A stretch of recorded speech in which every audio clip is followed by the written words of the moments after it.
Shakespeare's Universalism by Harold Bloom. The answer to the question, why Shakespeare, must be, who else is there? Romantic criticism, from Hazlitt through Pater and A.C. Bradley on to Harold Goddard, taught that what matters most in Shakespeare is shared by him more with Chaucer and with Dostoevsky than with his contemporaries Marlowe and Ben Jonson. Inner selves do not exactly abound in the works of the creators of Tamburlaine and of Sir Epicure Mammon. Providing contexts that Shakespeare shared with George Chapman or Thomas Middleton will never tell you why Shakespeare, rather than Chapman or Middleton, changed us. Of all critics, Dr. Johnson best conveys the singularity of Shakespeare. Dr. Johnson first saw and said where Shakespeare's eminence was located, in a diversity of persons. No one before or since Shakespeare made so many separate selves. Thomas Carlyle, dyspeptic Victorian prophet, must now be the least favored of all Shakespeare critics who once were respected. And yet the most useful single sentence about Shakespeare is his. Quote, "If called to define Shakespeare's faculty, I should say superiority of intellect, and think I had included all under that." Carlyle was merely accurate. There are great poets who are not thinkers, like Tennyson and Walt Whitman, and great poets of shocking conceptual originality, like Blake and Emily Dickinson. But no Western writer, or any Eastern author I am able to read, is equal to Shakespeare as an intellect. And among writers, I would include the principal philosophers, the religious sages, and the psychologists from Montaigne through Nietzsche to Freud. This judgment, whether Carlyle's or mine, scarcely seems bardolatry to me. Perhaps it only repeats T.S. Eliot's observation that all we can hope for is to be wrong about Shakespeare in a new way. I propose only that we cease to be wrong about him by stopping trying to be right. I have read and taught Shakespeare almost daily for these past 12 years, and am certain that I see him only darkly. His intellect is superior to mine. Why should I not learn to interpret him by gauging that superiority? Which, after all, is the only answer to why Shakespeare. Our supposed advances in cultural anthropology or in other modes of, quote, theory, unquote, are not advances upon him.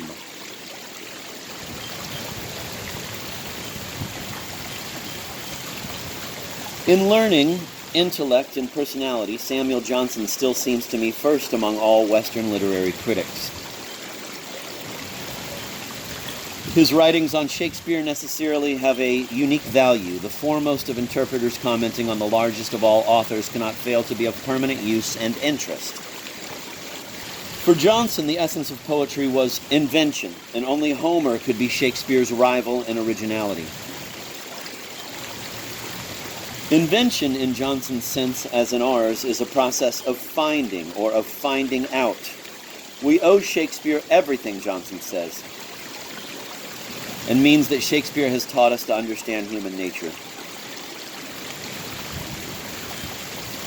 Johnson does not go so far as to say that Shakespeare invented us, but he does intimate the true tenor of Shakespearean mimesis. Imitations produce pain or pleasure, not because they are mistaken for realities, but because they bring realities to mind. An experiential critic above all, Johnson knew that realities change, indeed are change.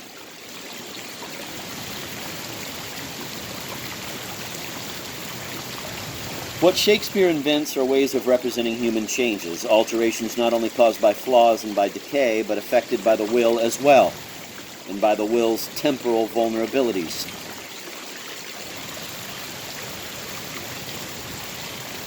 One way of defining Johnson's vitality as a critic is to note the consistent power of his inferences.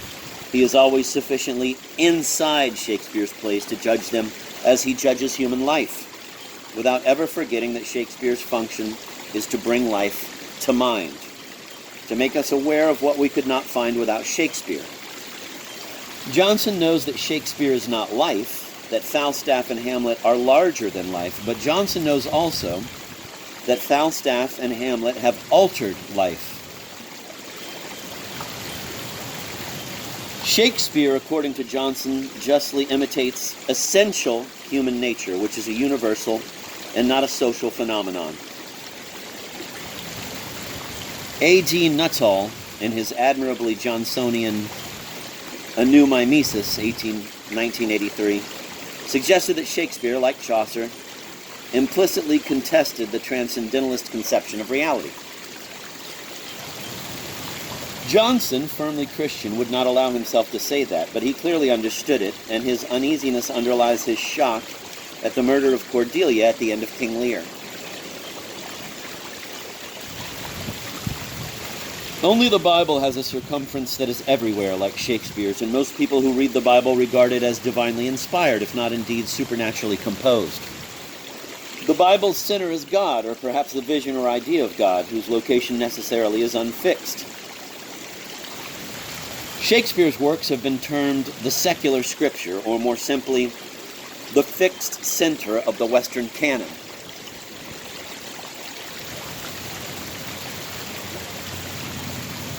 What the Bible and Shakespeare have in common actually is rather less than most people suppose, and I myself suspect that the common element is only a certain universalism, global and multicultural. Universalism is now not much in fashion except in religious institutions and those they strongly influence.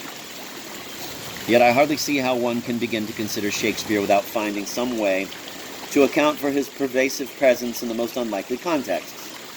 Here, there, and everywhere at once. He is a system of northern lights, an aurora borealis visible where most of us will never go.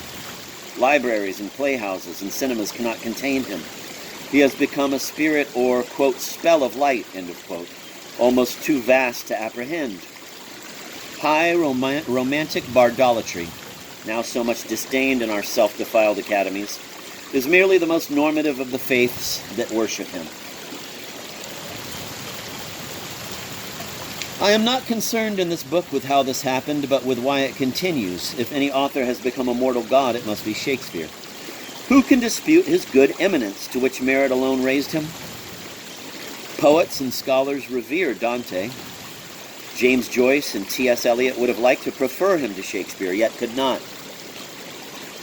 Common readers, and thankfully we still possess them, rarely can read Dante, yet they can read and attend Shakespeare. His few peers, Homer, the Yaoists, Dante, Chaucer, Cervantes, Tolstoy, perhaps Dickens, remind us that the representation of human character and personality remains always the supreme literary value, whether in drama, lyric, or narrative.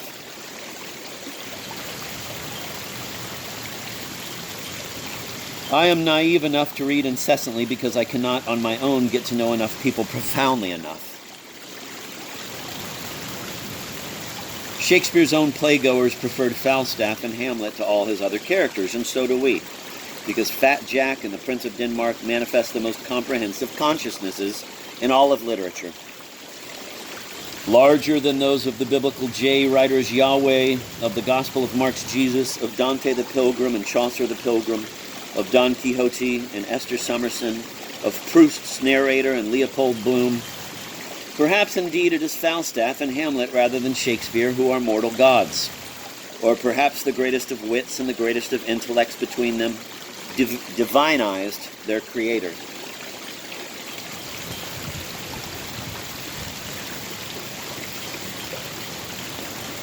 What do Falstaff and Hamlet most closely share? If the question can be answered, we might get inside the man Shakespeare, whose personal mystery for us is that he seems not at all mysterious to us. Setting mere morality aside, Falstaff and Hamlet palpably are superior to everyone else whom they, and we, encounter in their plays. This superiority is cognitive, linguistic, and imaginative, but most vitally it is a matter of personality. Falstaff and Hamlet are the greatest of charismatics. They embody the blessing in its prime Yahwistic sense of, quote, more life into a time without boundaries, end of quote, to appropriate from myself. Heroic vitalists are not larger than life, they are life's largeness. Shakespeare, who seems never to have made heroic or vitalistic gestures in his daily life, produced Falstaff and Hamlet as art's tribute to nature. More even than all the other Shakespearean prodigies, Rosalind, Shylock, Iago, Lear, Macbeth, Cleopatra. Falstaff and Hamlet are the invention of the human, the inauguration of personality as we have come to recognize it.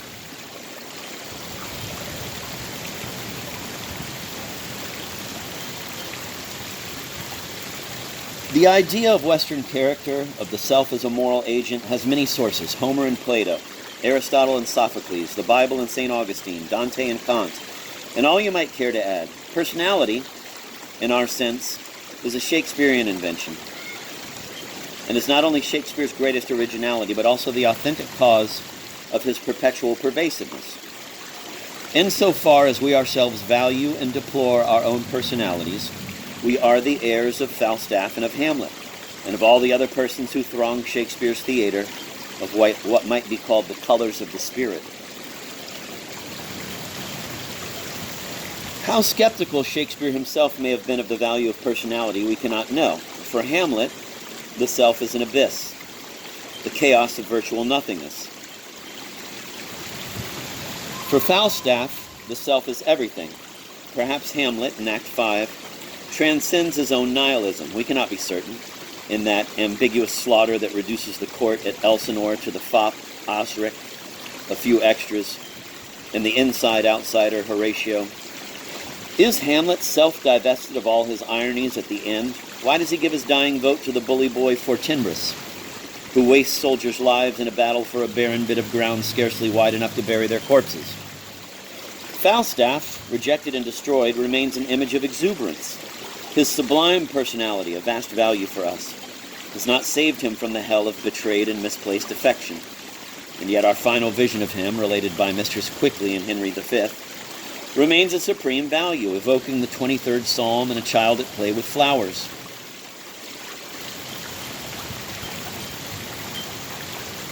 It seems odd to observe that Shakespeare gives his two greatest personalities the oxymoron we call, quote, a good death, end of quote.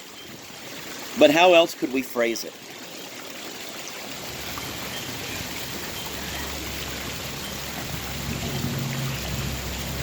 Are there personalities in our sense in the plays of any of Shakespeare's rivals? Marlowe deliberately kept to cartoons, even in Barabbas, wickedest of Jews.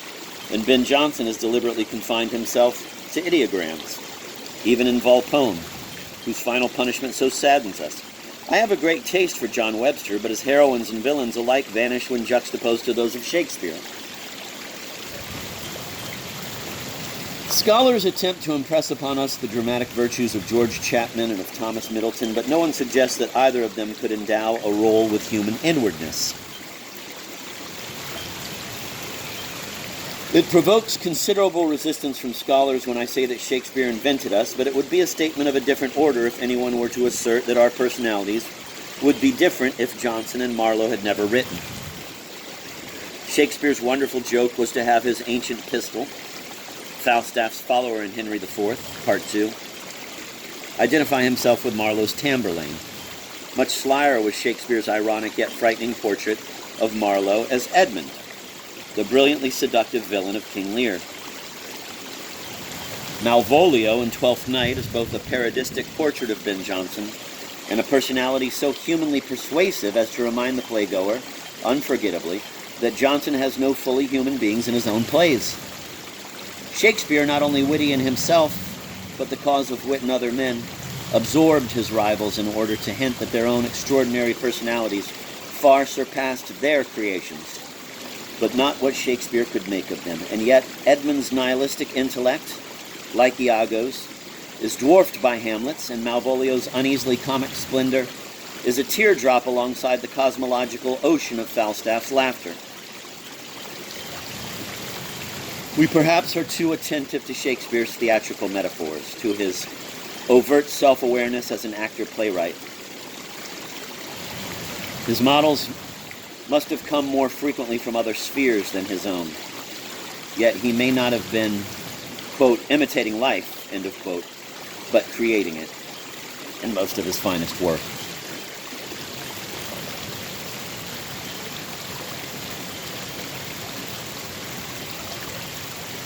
What made his art of characterization possible? How can you create beings who are, quote, free artists of themselves, end of quote, as Hegel called Shakespeare's personages?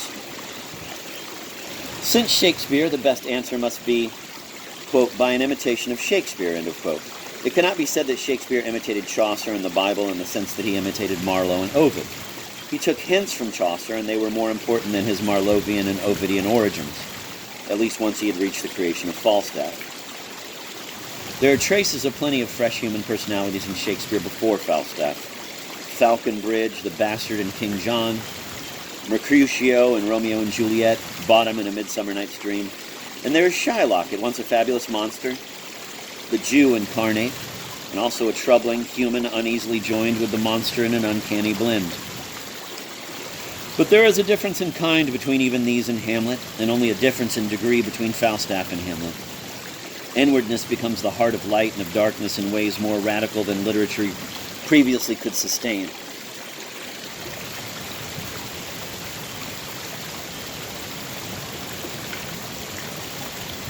Shakespeare's uncanny power in the rendering of personality is perhaps beyond explanation. Why do his personages seem so real to us, and how could he contrive that illusion so persuasively? Historical and historicized considerations have not aided us much in the answering of such questions. Ideals, both societal and individual, were perhaps more prevalent in Shakespeare's world than they appear to be in ours. Leeds Barrell noted that Renaissance ideals, whether Christian or philosophical or occult, tended to emphasize our need to join something personal that yet was larger than ourselves, God or a spirit. A certain strain or anxiety ensued, and Shakespeare became the greatest master at exploiting the void between persons and the personal ideal. Did his invention of what we recognize of personality result from that exploitation? Certainly we hear Shakespeare's influence upon his disciple John Webster, when Webster's Flaminio, dying at the close of The White Devil, cries out, "While we look up to heaven, we confound knowledge with knowledge." In Webster, even at his best, we can hear the Shakespearean paradoxes ably repeated, but the speakers have no individuality. Who can tell us the personality differences in The White Devil between Flaminio and Lodovico? Looking up to heaven and confounding knowledge with knowledge do not save Flaminio and Lodovico from being names upon a page. Hamlet, perpetually arguing with himself, does not seem to owe his overwhelming reality to a confounding of personal and ideal knowledge. Rather, Shakespeare gives us a Hamlet who is an agent rather than an effect of clashing realizations. We are convinced of Hamlet's superior reality because Shakespeare has made Hamlet free by making him know the truth. Truth too intolerable for us to endure. The Shakespearean audience is like the gods in Homer. We look on and listen, and are not tempted to intervene. But we also are unlike the audience constituted by Homer's gods. Being mortal, we too confound knowledge with knowledge. We cannot extract from Shakespeare's era or from our own social information that will explain his ability to create, quote, forms more real than living men, end of quote, as Shelley phrased it. Shakespeare's rival playwrights were subject to the same disjunctions between ideas of love, order, and the eternal as he was. But they gave us eloquent caricatures, at best, rather than men and women.